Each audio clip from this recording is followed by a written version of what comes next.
So we actually have a question over here in the front row. Good. Hi. Hello, John. How are you?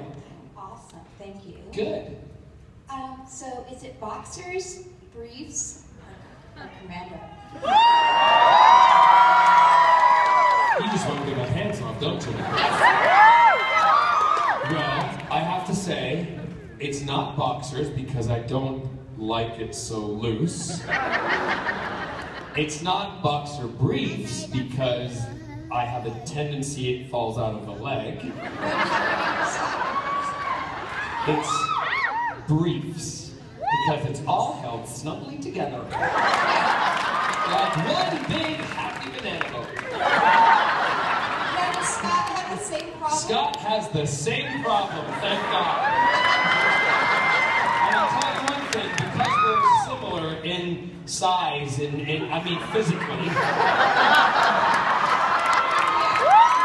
he wears a lot of my clothes. Scott never clothes shops. I just buy stuff and he wears it, right? But the thing I don't like is he wears my underwear sometimes. Yes. And then when, and this is the problem you don't have in a heterosexual household, except sometimes on a Friday night when you're getting kinky. So he puts my underwear and I can always tell. You know why? Because the left side is always stretched. I'll leave that up to your imagination. Isn't it? And then Scott also, I'm going to let one of your secrets out, Scott. I'm sorry. I wear my briefs, normal way, right? With the writing on the outside and the lines, you know what I'm talking about, right? I wear Banana Republic briefs. I just like them, okay? I like them. It makes me feel like I'm in an 80s porn movie. Scott takes the briefs and he turns them inside out because he doesn't like the lettering on his skin or the lines to mark. I know. And then he dresses one way and he stretches them one way and then I have to put them on and it's like, no, thank you. It's like a marble ball in a bowling bag, so.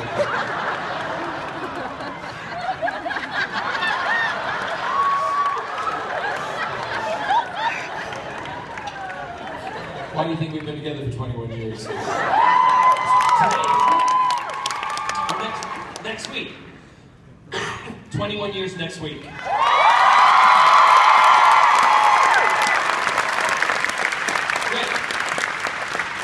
Thank you. Thanks, Scott. You're welcome. What kind of knickers do you wear? Or are you going commando? Don't answer that. You can't talk because that means you're naked underneath that. Yes. So, as a stage actor as well, what is the nerdiest thing that you got to perform on stage? The nerdiest thing I got to perform on stage? Yes. I've never really done anything nerdy. I'm trying to think. I mean, I'm a nerd every day of my life, so why do I play it on stage? I haven't played any nerdy characters. Scott, any nerdy characters I've played? Anybody remember any? Oh, the Intruder, yes! Many of you have not seen this. He was gay nerdy. Like, really gay nerdy. It was a character called the Intruder, and it was on a TV show called Al Murray's, I can't remember the name of it now. Al Murray was his name. Look it up online. John Barrowman, gay Nazi intruder. I say no more. That was outrageous. It was outrageous and silly, yes. But nerdy characters, I really don't, haven't played any nerdy characters. I'd love to, but I don't know how I would play them because you wouldn't want to be a stereotype because we're all completely different. I mean, if this room is filled with nerds and geeks, and look at us, we're all different. So I really kind of have to choose how to do it, and that's the one thing I love about Big Bang Theory. You got all the nerds, all represented different, and it's just amazing. Sorry, no nerds. Have you played a nerd? Yes, I have. You have? Well, yeah, but then the cosplay is different than actual playing someone on stage. I've done Dr. Who before. Oh, you have? Yes, Good. I have. Excellent. Excellent. Well, you make a good looking one. And don't bat those eyes at me unless you're over 18.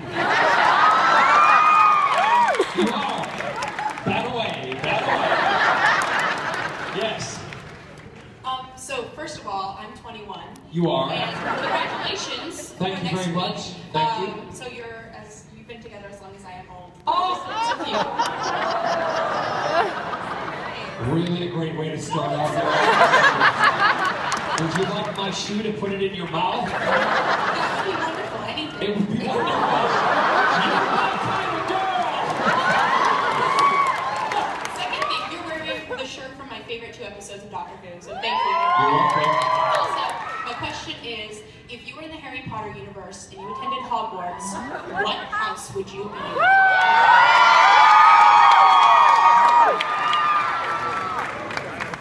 I'd create my own house. It would be called Gryffindor. You could be in my house, whether you're Gryffindor or not, just because you want a shoe in your mouth. You're welcome. By the way, I love Harry Potter, and the Harry Potter books, when they first came out in the UK, I got first editions of every single one of them for our nieces and nephews, and I gave the Harry Potter books to them, and that was one of the inspirations that when my sister and I were at a family cabin in northern Wisconsin, and we were, all the adults are down at the beach, drinking and having, swimming, and I was going to say having sex, but they weren't. That would be like, ooh, family. Definitely, ooh. So, we're all down there, and all of a sudden we looked at each other, all the adults, and we went, where are the kids? And we snuck back up to the cabin, and they were all inside the cabin reading the Harry Potter books. And so my sister and I said, wouldn't it be great to create something that would be like that would capture the imagination of kids, and blah, blah, blah. And that was one of the reasons that the Hollow Earth series that my sister and I write was born. So, yay, Harry Potter! And Daniel Radcliffe. I love him. I was rehearsing a show. I was doing my Tonight's the Night TV show that I produced for the BBC with them, rehearsing next door. Daniel was next door rehearsing for How to Succeed in Business. And the guy who's the assistant choreographer was in Chicago with me, and he came in the room and he said, just wanted you to know, if you want to pop in, there's a big fan of yours next door. And I'm like, okay, thinking, and I'm like, no, didn't know who was in the room. And I come knocking on the door thinking I'm going to make someone's day. Knock, open the door, and I'm like,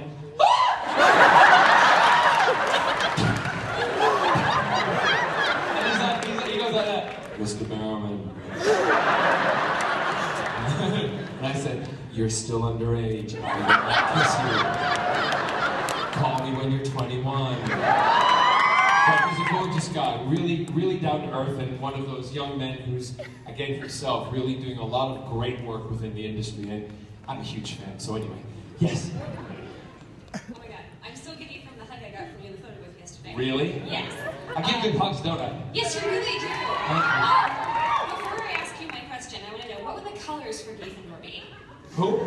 Like your house that you want to make. Gryffindor would be, they would be pink, they would be orange, there'd have to be blue, okay, and white, okay? Pink, orange, blue, and white. Somebody make a flag. Pink, orange, blue, and white. Somebody make a flag.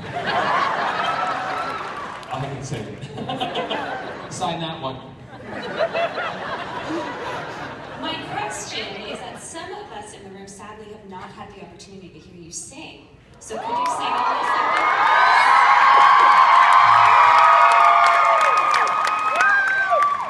Now this is always difficult because a lady came up to me yesterday and she said, I'd love to hear you sing this particular song if someone asked you to sing, but it's a very melancholy song, and I'd have to then pick the whole room up and dab off the tears and all that after it. But I'm always, someone says that's okay. I'm depressed today, that's fine, I can cry. It's always weird to sing off the cuff and not know off the top of my head what to sing. Sing the cause, the whole show? What's that?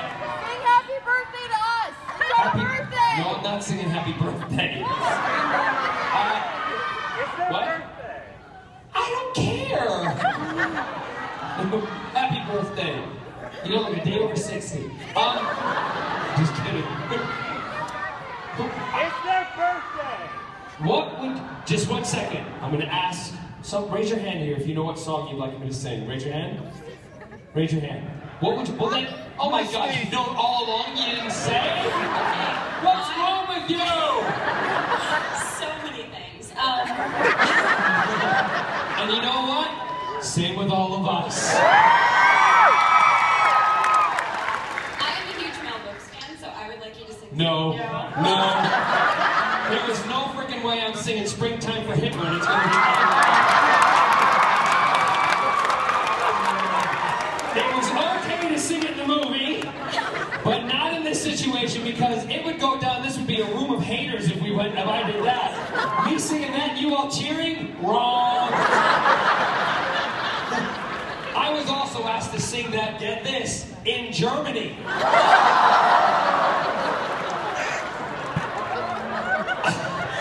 At a con in Germany, I'm like, are you mad? No, it would be very funny. I'm like, yeah, really it would. Look what's happened in Germany today. Not good. So yeah, and yes, in the blue. Okay, all right.